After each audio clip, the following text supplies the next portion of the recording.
Law and order ఆగమైపోయింది అన్నారు MP Raghunandan Rao. సుల్తానాబాద్లో 6 ఏళ్ల చిన్నారిపై అత్యాచారం ఘటనపై ఆయన స్పందించారు. ముక్కు పచ్చలారని పసిబిడ్డను రేప్ చేసి చంపేస్తే పోలీస్ శాఖ ఏం చేస్తోందని ప్రశ్నించారు. దమ్ముంటే నిందితుడిని వెంటనే అరెస్ట్ చేయాలని డిమాండ్ చేశారు.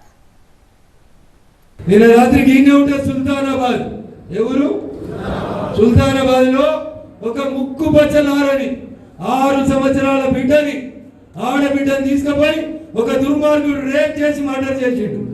This is the law and order situation in Telangana.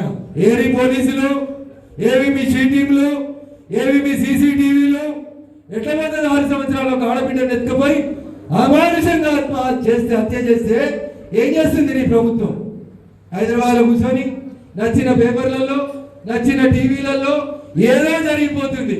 ఏం జరుగుతుంది? ఏం చేతనైతుంది నీకు? 30వ తారీఖు జూన్ లోపల ఎలక్షన్ కోడ్ లేదు కదా, తీసుకుపోయి లోపలే తప్పు చేసినోండి.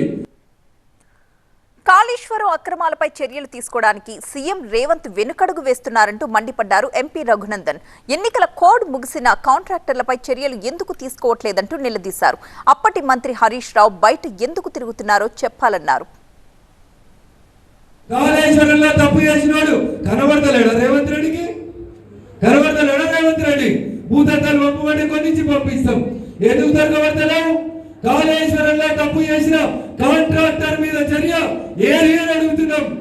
కాళేశ్వరంలో కాంట్రాక్ట్లు ఇచ్చిన నీళ్ల మంత్రి బయట ఎందుకున్నాడు రేవంత్ రెడ్డి అని అడుగుతున్నాం. ఎందుకు తీసుకోవాలి చర్య? కాంప్రమైజ్ అవుతున్నావా? భయపడుతున్నావా? చాదన అయితలేదా? ఏమో చెప్తావు కదా, టెలిఫోన్ ట్యాపింగ్ అయింది. నేను చెప్పిన రాజపుష్పాలో డబ్బులు తీసుకుపోయి 2023 నవంబర్ ఎలక్షన్ లో టిఆర్ఎస్ పార్టీకి అనుకూలంగా ప్రచారం చేసినమని రాధాకిషన్ రావు అనే డీసీపీ చెప్పిండు. ఎందుకు వెంకటరామరెడ్డిని అరెస్ట్ చేస్తలేం? రాజపుష్ప కంపెనీ అని చెప్పారు, విల్లా నెంబర్ చెప్పిండు.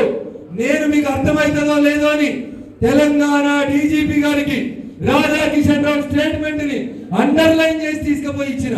సరిగా ఈ స్టేట్మెంట్ కింద వెంకటరామరెడ్డిని అరెస్ట్ చేయమని చేయలే. ఇవాళ ఎందుకు చేస్తలేం? ఎలక్షన్ కోడ్ లేదు కదా. పార్లమెంట్లో బీఆర్ఎస్ జెండా లేకుండా చేశామని, స్థానిక సంస్థల్లోనూ గులాబీ రంగు కనిపించకుండా చేస్తామని అన్నారు ఎంపీ రఘునందన్ రావు. మెదక్లో వెంకట్రామిరెడ్డి ఖర్చు చేసిన ప్రతి పైసాకు లెక్కలు చెప్పిస్తామన్నారు. ఎన్నికలు అయిపోయినా వదిలే ప్రసక్తే లేదన్నారు రఘునందన్. పైసకి లెక్క బరాబరి సిద్దిపేట చౌరస్తాల, అంబేద్కర్ చౌరస్తాల వాళ్ళతో లెక్క చెప్పిస్తాం. అయిపోయినాయి, ఎన్నికలు అయిపోయినాయి కదా. రఘునందన్ ఇడిచిపెట్టు, పోతేమైనా అయితే నువ్వు గెలిచినావు కదా. ఏమనకని కొంతమంది మిత్రులతోటి రాయబారాలు పంపుతారు. వదిలిపెడదామా? వదిలిపెడదామా? ఊర్లలో సర్కార్ తుమ్మని ఉంటుంది, దాదికుందా? పీకినా కొద్ది వస్తుంటది. అవునా? లొట్ట పీషర్ట్లు అని ఉంటాయి. సగం పీకి వదిలేస్తే మళ్ళీ సీజన్ అయిపోయాక మళ్ళీ మొత్తం వస్తుంది. అట్లా వీళ్ళని మధ్యలో ఇడిచిపెట్టినాం అనుకో, ఈ సర్కార్ తుమ్మలు లెక్క మళ్ళీ అందరికి గుచ్చుకుంటాయి. కాబట్టి పీకినాం యాందాక పీకాలే. పార్లమెంటులో జెండా లేకుండా పీకేసినాం, లోకసభలో ఎవరు కనబడకుండా చేసినాం. రేపు ఇంకేడ చేయాలి? గ్రామ పంచాయతీలు, మున్సిపాలిటీలు, ఎంపీపీలు, జడ్పీటీసీలు